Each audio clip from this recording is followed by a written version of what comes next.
Hey guys, I'm Tennessee. It's been a Thank you while. for meeting with us. Were you there the first? I was there. I don't think I interviewed with you. Okay. Lieutenant Studley Lieutenant was Stilley did that with time. me the first time. I don't So remember a lot. Yeah. Oh, you're okay. I don't blame you. It's a lot all at once. And Usually, long time no see is a good thing when you're dealing with a detective. Yeah. Right? Yeah, but I know that both of my kids have mentioned both of you by names, and particularly with you.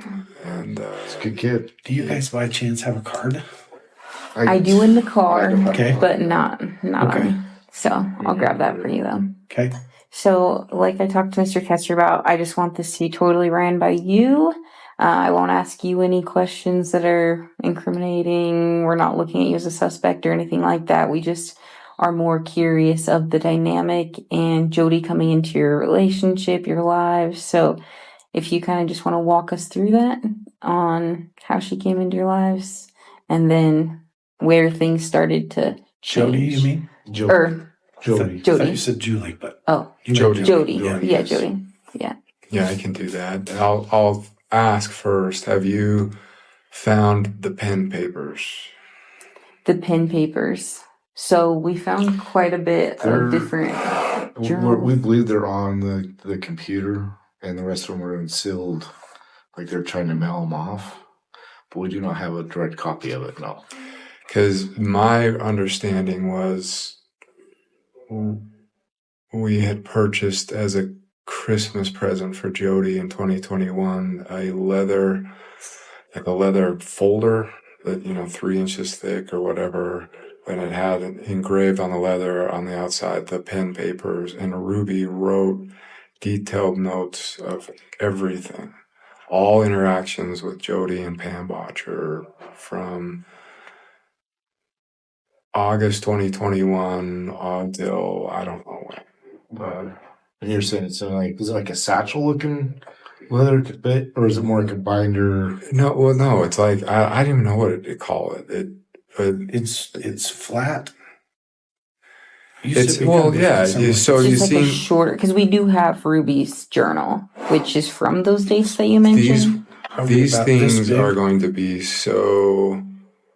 She wouldn't write the stuff she wrote in the pen paper. She would not write in her journal.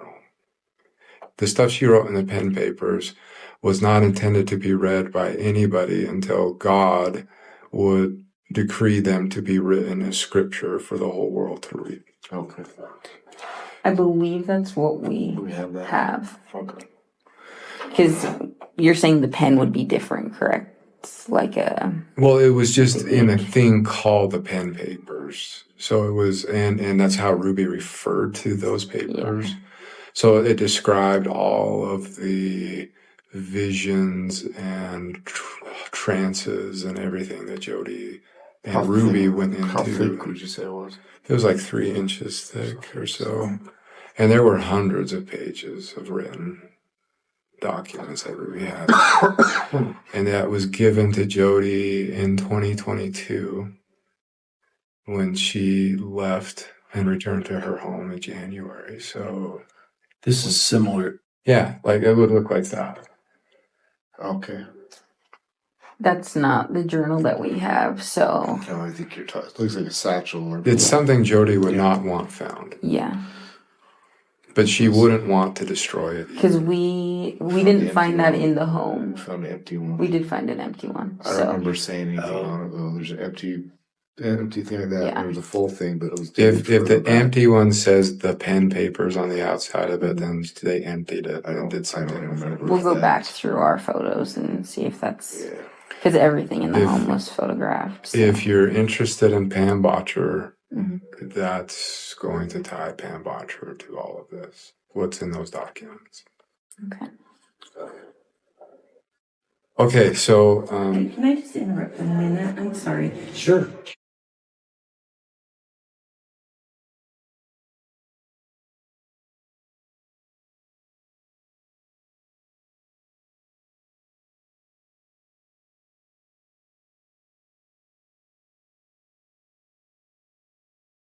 is it okay to bring the puppies?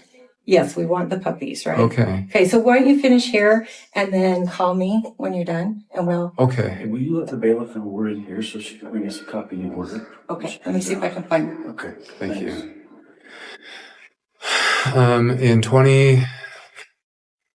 In 2018, we were psyched.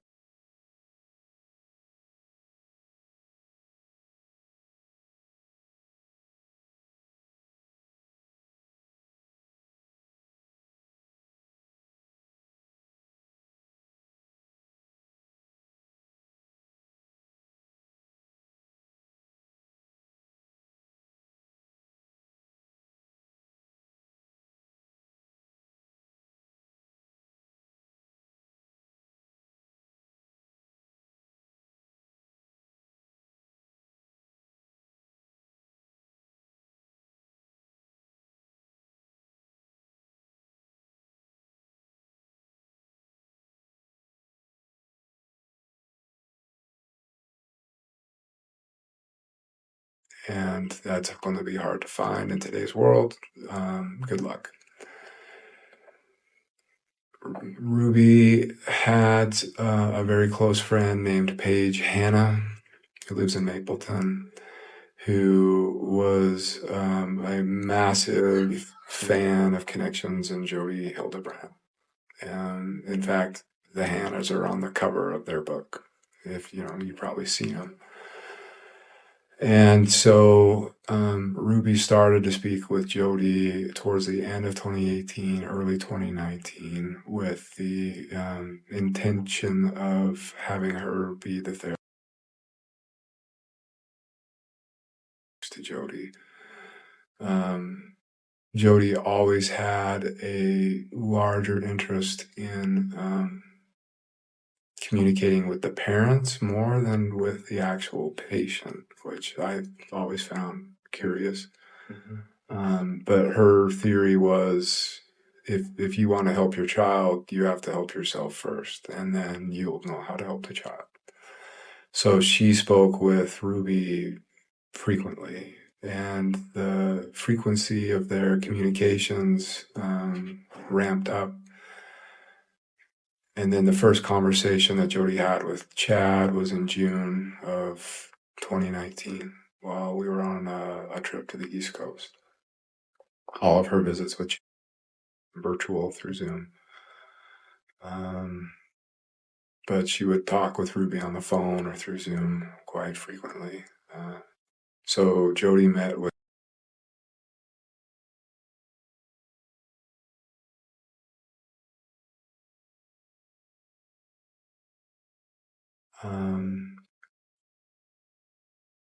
things got really it got strange around the fall of 2020. The Hannahs were trying to convince and bring Ruby into thank you. Thanks. Into this organization called Connections, and that particularly were focused on things like lust versus love, and healthy marriages, happier marriages, happier relationships. She invited me to go to it was like a conference or something held at Thanksgiving Point in Lehigh. And there were like 100 people there, and that was in the fall of 2019, maybe late summer of 2019, late summer 2019. And my impression at that time was this is absolute craziness. This is a bunch of man-hating women that are just looking for excuses to tear down their husbands. And I mean, that's what it felt like to me when I was in there. But it was confusing because there were people that I respected a lot that were up on the stage with microphones in hand, giving testimonials of how great this was and how it changed their lives and their marriage. And like the Hannahs were among them, and then And so, yeah, it was confusing.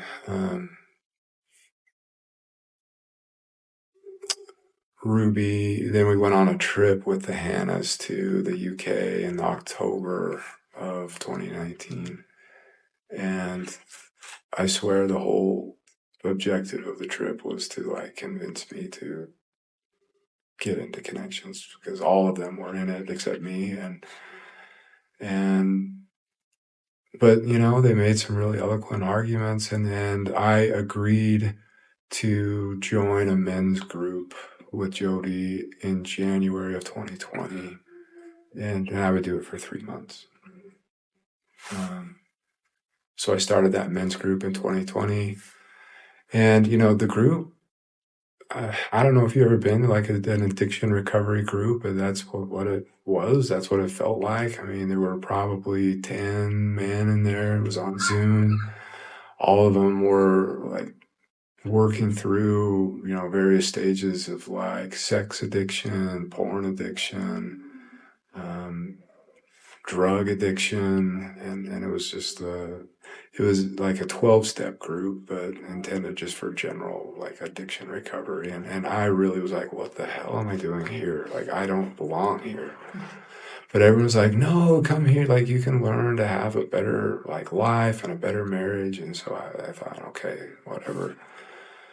I went through my three, you know, obligatory 3 months, and I was ready to leave.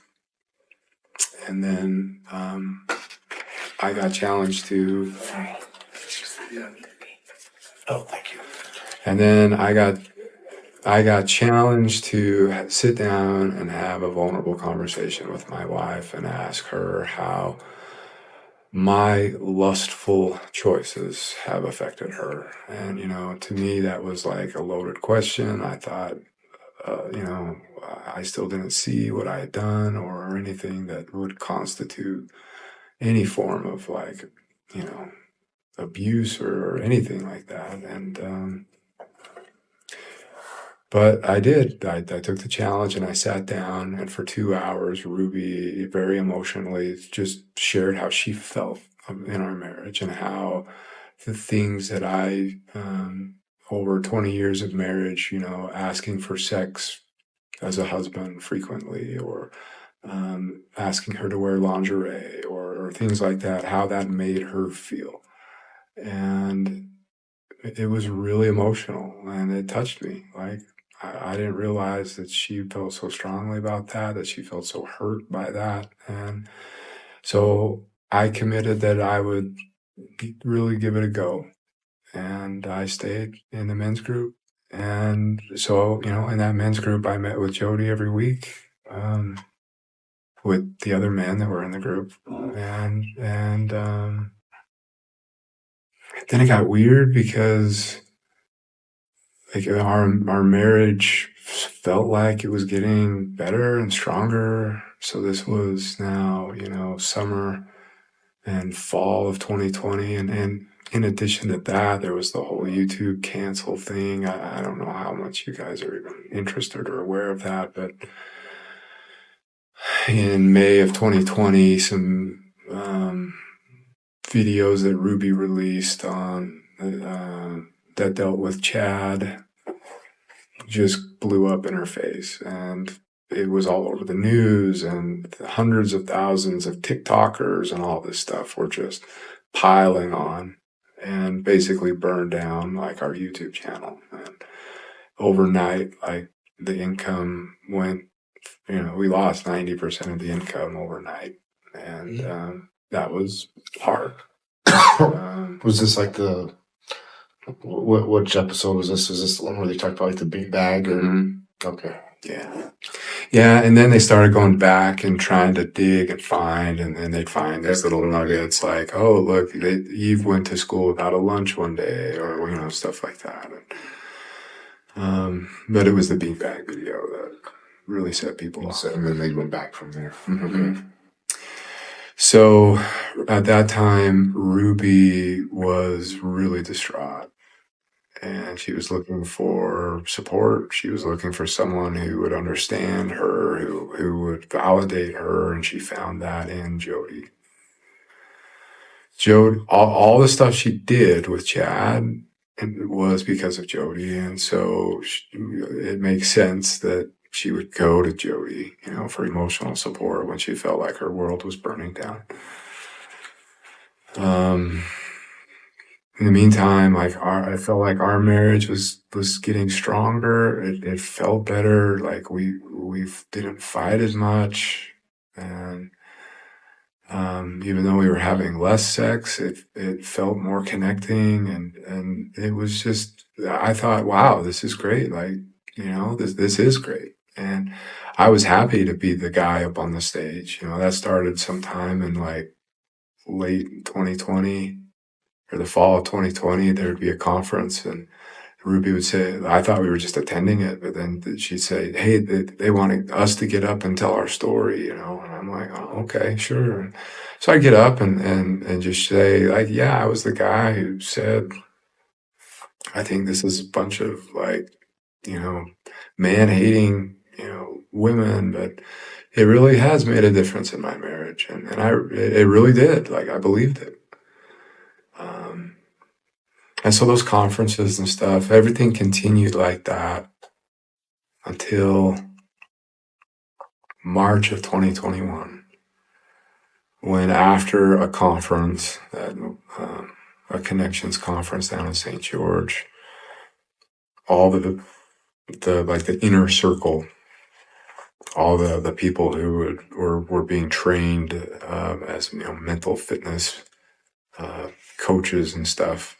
So that was Ruby and a bunch of other people and their spouses.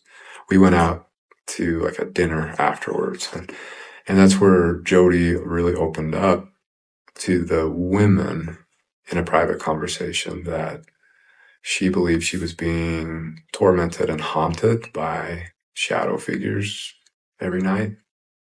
And that was spooky, and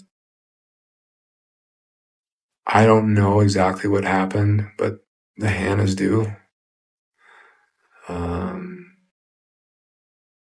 All I know is at some point within a couple days of that, in that month of March, the Hannahs drove down from Mapleton and picked Jody up and brought her back to their home in Mapleton, and she lived for 6 weeks in that home in Mapleton. And this is where, like, I don't know what happened, but I do know that there's two different sides of stories. They tried to introduce her to a new cult lady that the Hannahs were getting into. So they wanted to merge their cults into one, apparently. And They referred to it as a cult at the time. oh no. No one in a cult says, I'm in a cult. Right. I was wondering. But from your perspective, it looks like two cult leaders merging together. From where I stand now, absolutely. According to Jody, she was held against her will for 6 weeks and was kidnapped, and she escaped and got out. According to the Hannahs, after 6 weeks of Jody stabbing herself with forks and knives, cutting herself, and wanting to commit suicide and trying to seduce the husband of the family, they kicked her out. I don't know what's the truth. Maybe a little bit of both. I don't know. But the point is, somewhere around mid-April, Jody was back in her home in Ivins, and she was a hot mess. And she reached out to Ruby for help. And Ruby was always jealous of the Hannahs, that they had a better relationship with Jody than she did. Ruby, and this is like, goes back to her childhood. She wanted to be the best friend. She wanted to be the most liked. She wanted to be the one that everybody knew. And so it hurt her that she felt like she was being excluded from what was going on at the Hannah's house. And then she'd say, why so many secrets? And the Hannahs would say, it's not secret, it's sacred. And when the time's right, you can know too,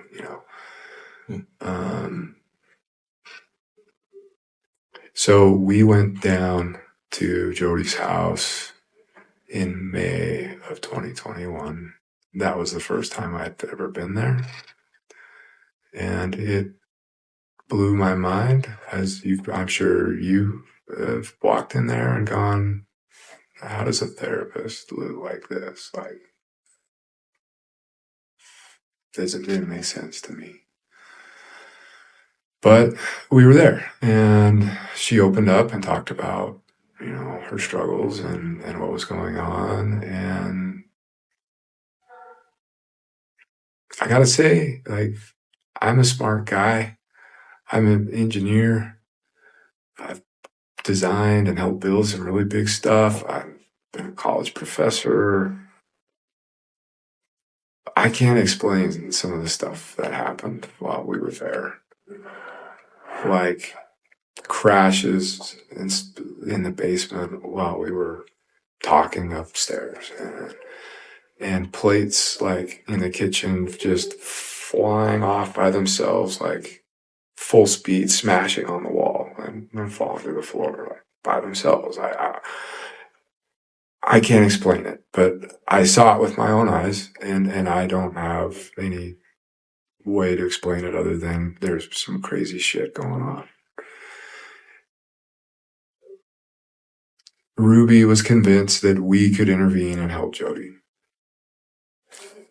I didn't want a thing to do with it. I tried to get the bishop involved and say, hey, go to the priesthood and the church and all that stuff. Just go to your support network. But Ruby continued to be like, no, we can help. Like, she doesn't want that. Could you imagine what happened to her reputation if this got out and stuff? Let's help her. So we went down a couple more times between May and August, but it reached the point where in August, her bishop at the time, a guy who's down there in Kayenta named Scott Galbraith, he's not our bishop anymore, but I mean, he was going over there every night, and he'd be there for 4 hours. And he'd be like, I'm fighting evil spirits. I'm casting demons out. I'm crazy stuff going on. And finally he got to the point where he's like, I can't do this anymore. There needs to be some sort of resolution. It was at that point that they said, why don't you take her up to your house? And I was like, oh, hell no. I don't want this in my house. But I was beaten over the head with it. That's really insensitive. She's done so much to help our family, and you're being selfish, and she has needs, and come on, it won't be for long. And so I relented, and I was like, okay, actually, this could kind of be fun. Let's just make it fun. And we'll she needs a vacation. So we'll just go take drives up the canyon and stuff like that. And it turned into just a crazy house. The moment she showed up in my house, just the weirdest crap started happening. Lights turning on and off, sounds of people walking in walls, and sounds like footprints going up walls and across the ceiling, and stuff floating around, and it was weird, and I hated it. And I became the resident exorcist. That was the title I came up with myself. I thought it was kind of funny, but it was my job to go and give her blessings whenever she started to go into a trance and go into possession, and which started to be a lot. And Ruby would go up and check on her. It started every 4 hours at night, and then it moved every 2 hours at night, then it moved every hour at night, and then at some point Ruby said, you know what, I'm just going to start sleeping in there, and if I need you, I'll come down and get you. That's kind of weird, but okay. And that was that. They started sleeping in the same bed, and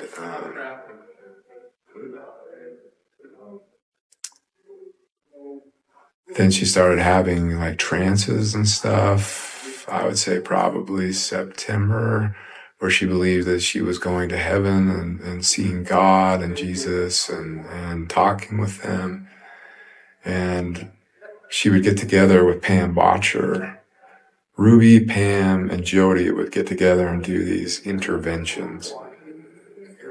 That's what they called them. And so they'd just go up and lock themselves in a room for 4 or 5 hours, and then they'd come out and they'd all just be on cloud nine. And Ruby would share with me, like, she had this amazing vision, and I wrote it and recorded it all down.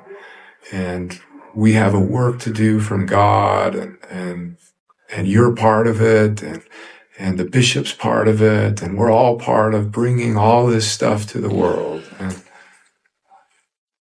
so it was, and it continued like that until I wanted to move on with life. And I would call it dragging my heels. So that was around October. And Jody flipped out because during one intervention, Chad was in the backyard with a bunch of friends, and it was my job to keep all the kids contained in the basement watching movies or playing video games. And I took the dog on a walk, and I thought they were done, but they weren't done. And Chad had all his high school friends over in the backyard. Jody flipped out. She was ready to come back to Ivan's on her own that night, and Ruby and Pam talked her into staying. But that was the first night where Ruby said, I want a separation from you. And it was an in-home separation. And so it was,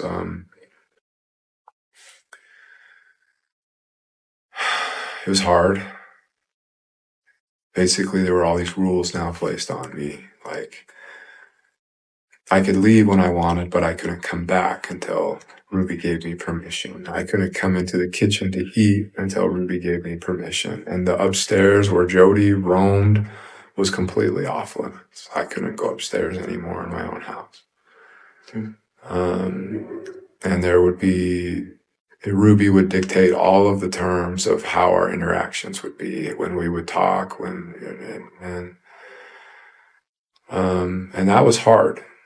And it was during that time that I really became, I would say, dependent upon Ruby. Like, if she said a kind word to me, like, my whole day was made, right? And so that separation continued all the way up until the holidays, maybe the last week of December, first week of January. And then Ruby ended that separation.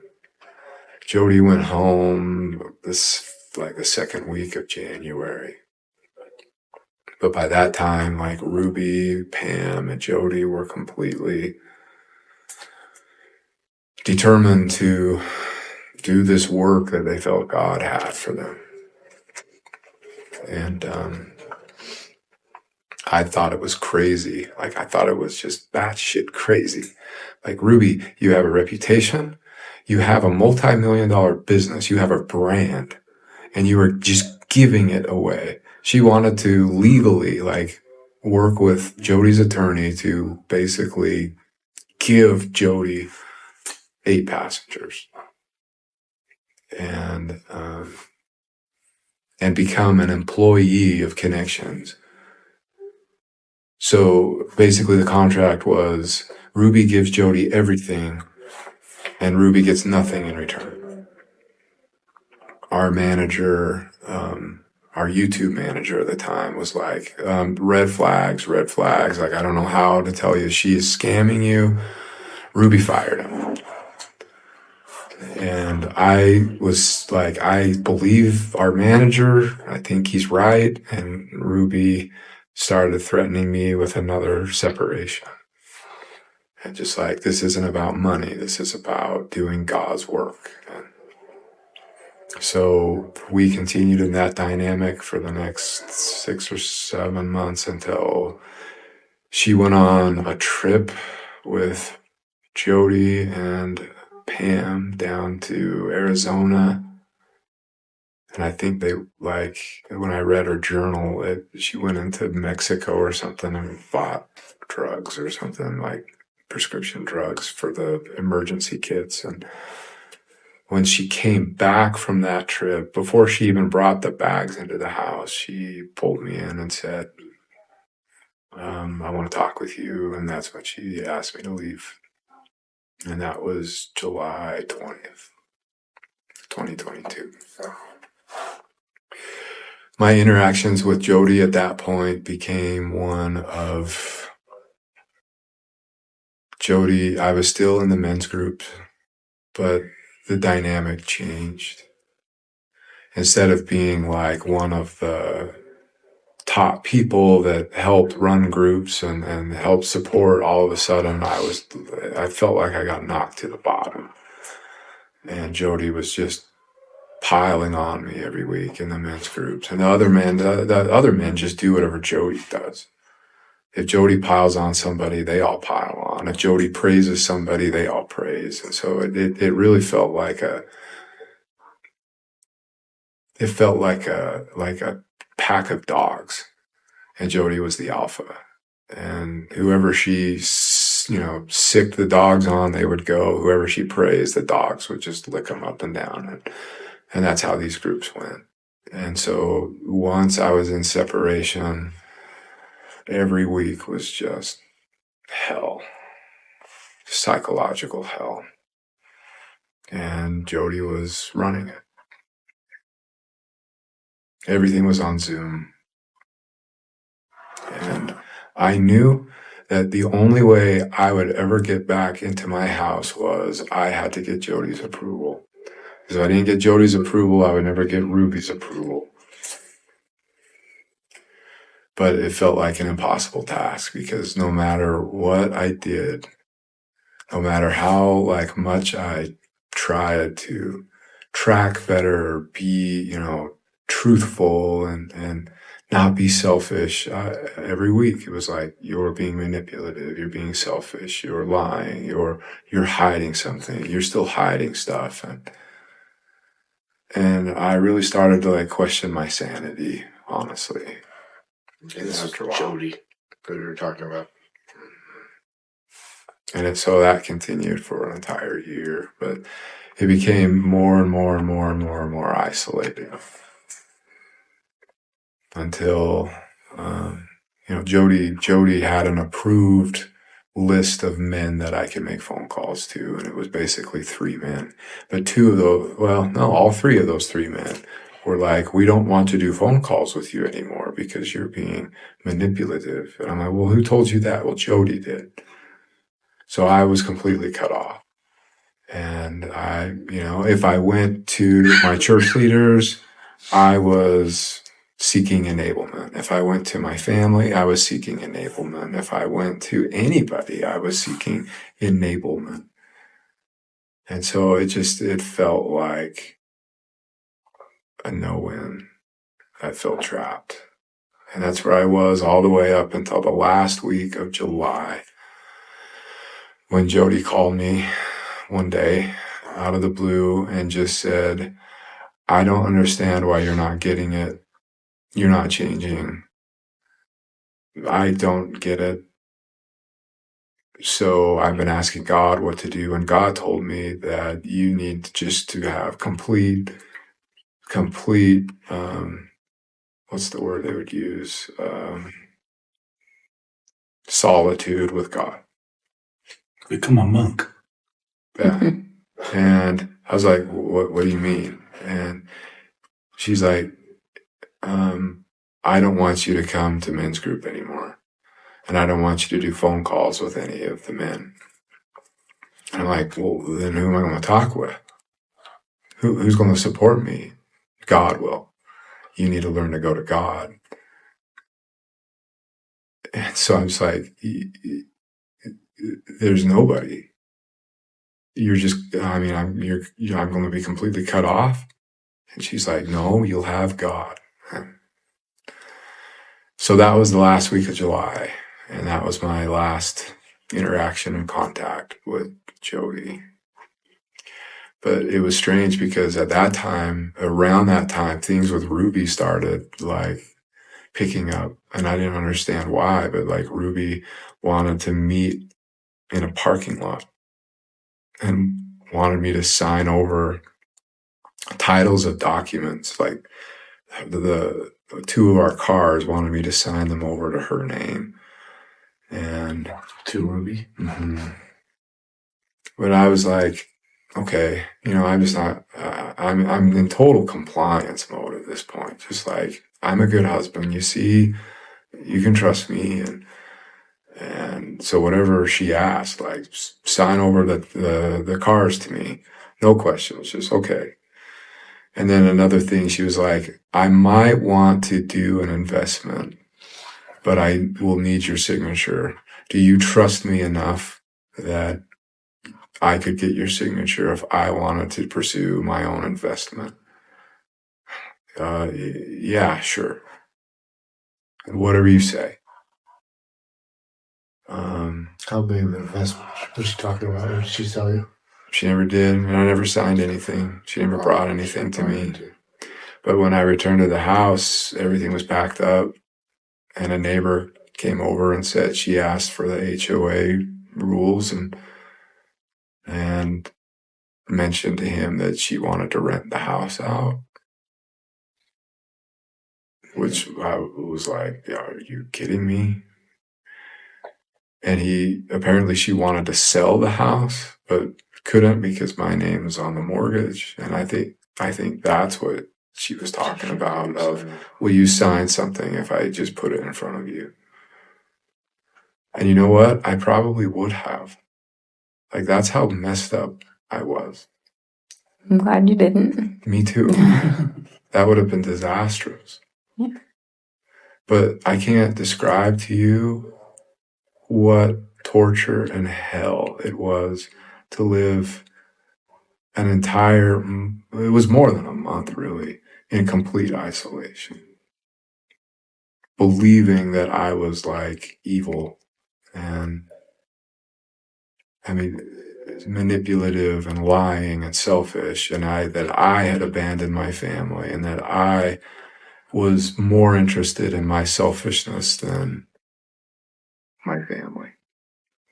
And I think moving forward, you going through that is going to be extremely helpful. Felt that way. Because a lot of those are the same words that were used with them, and you're going to understand how they felt, We've already talked about that, Yeah. actually. In the couple of times we've met, I've said, this is how I felt. Did you feel that way? Like, yes, this is how I felt. Like, when we each confess to things that we didn't do, I'm like, I confess to things I never did, but I was so scared. And he's like, that's what I did too. So we connected on that level, and it's crazy that anybody can get to that level of desperation, but we were there. We were there. Oh. And this was the end of July that you're saying? End of July in 2022, or the last time you saw Jody was 23. 23. Okay.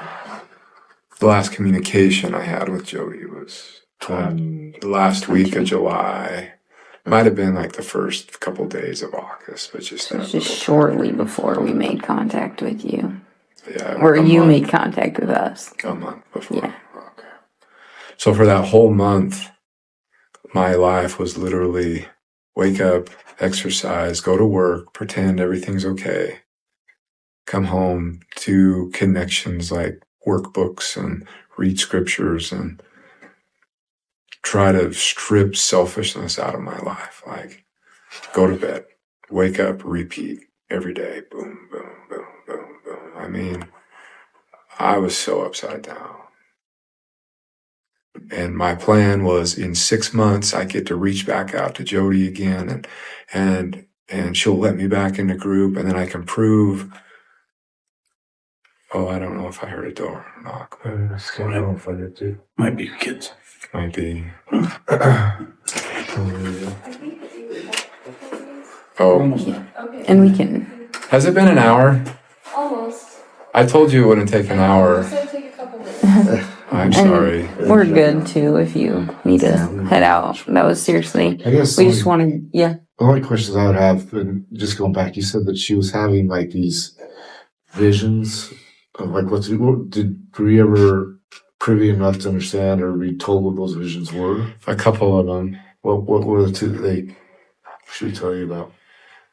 So, like one of them, she was walking along the beach with Jesus, and Jesus challenged her to go walk on the water, and it was a whole lesson on walking on the water. Another, she would walk with Heavenly Father and Heavenly Mother, and she learned about, she had a pet lion in heaven named Charles. I don't know why I never forgot that name, but it was like this massive lion, and she got to ride the lion and learned that, you know, all about who she was and this pet lion and all.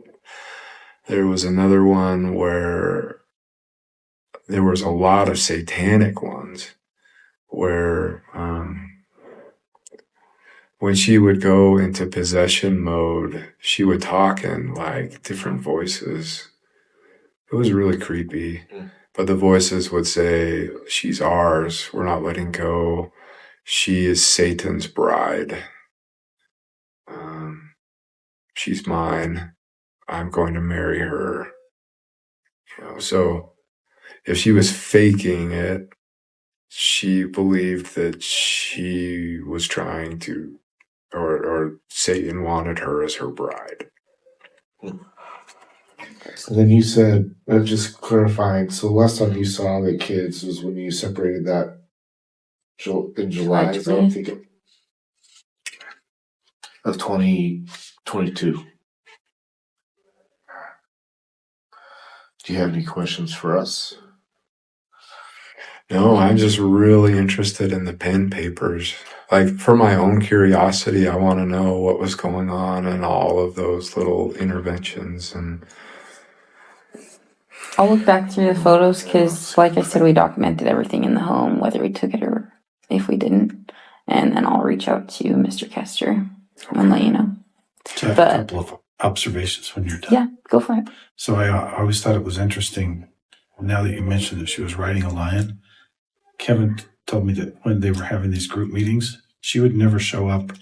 She would show up on the WebEx, but in place of her person would just be this X for the connection. So it's like this Wizard of Oz thing going on. Mhm. And I just thought that she was never kind showed of- her face. Kind of eerie. She Yeah. always covered herself. Yeah. Like, even in the hottest of summer, she would wear these hoodies.